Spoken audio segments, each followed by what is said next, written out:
субҳи имрӯз байни сокинони маҳаллии ҷамоати чоркӯҳи шаҳри Исфара бо сокинони маҳаллии деҳаи Куктоши ноҳияи Бодканди Қирғизистон муноқиша рух додааст. Тавре Радиои Озодӣ хабар медиҳад, ҳодиса соати 11 рӯзи 3 декабр дар маҳаллаи Сомониёни болои ҷамоати чоркӯҳи Тоҷикистон ва ҳаммарз бо деҳаи Куктоши ноҳияи Бодканди Қирғизистон рух додааст.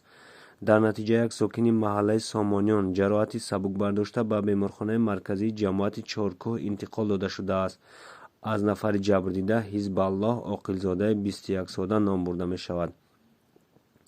Ҳизбулло Тоҷиев аз гӯш ва дасташ ҷароҳат бардоштааст. Абдукарим Олимбоев, намояндаи президенти Қирғизистон ба бахши қирғизии Радиои Озодӣ гуфтааст, ки муноқишаи лафзӣ соати 11 ба 12 вақти маҳаллӣ рух додааст ва ҳар ду тараф мардум осеб дидаанд. дигар сокинони маҳаллаи Сомониёни ҷамоати чоркӯҳ мегӯянд, дар пайи ин ҳодиса каме шӯру мағал аз ду ҷониб давом кард. чанд садои тир аз ҷониби низомиёни Қирғизистон ба ҳаво сар дода шуд, гуфтанд бархе аз ҳамсуҳбатон ба Радиои Озодӣ.